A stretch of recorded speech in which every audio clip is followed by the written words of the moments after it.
In 1929, Ahmed Kathrada was born to an Indian family in South Africa when racial discrimination was the law of the land. At a young age, Kathy joined the struggle for liberation.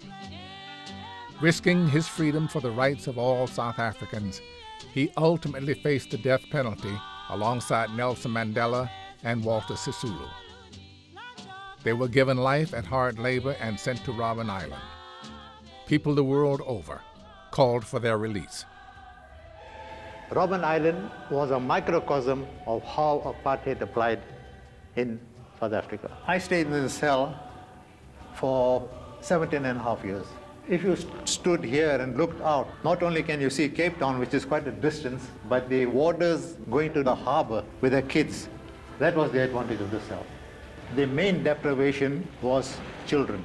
You miss children. Mr. Mandela saw his two little girls when they were 2 and 3. Right.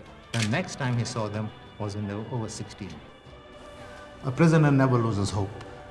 Never, ever. Although we were sentenced to life imprisonment, and for political prisoners, life meant life. After 26 years, Kathy and his comrades walked free, infusing the struggle with new hope.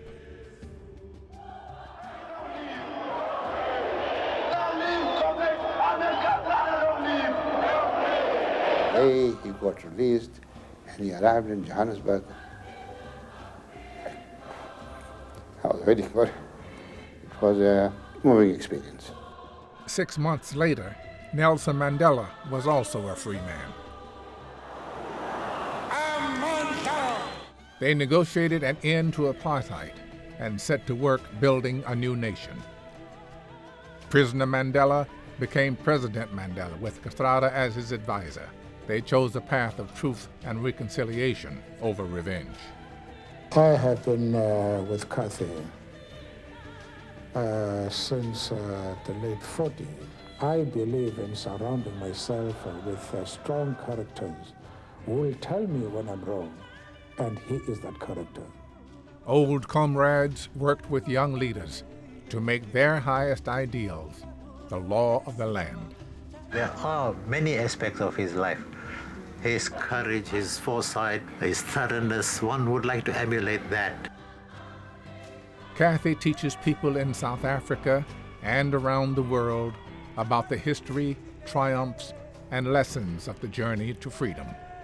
He is a vigilant champion of ethical standards and of racial equality. We want Robben Island to be a monument. One wants to perpetuate the positive aspects, and that is a place of triumph. Because Robben Island played a very important role in the struggle, although we were in prison. And the struggle to crush apartheid was in some ways less difficult than the struggle we are facing now.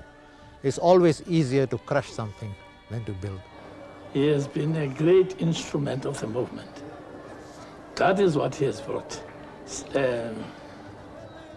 Confidence in the future. Ahmed Kathrada is a principled, modest, and gentle man. He lives by his belief that truth and justice will always triumph. His life is an ongoing example of the unbeatable power of love.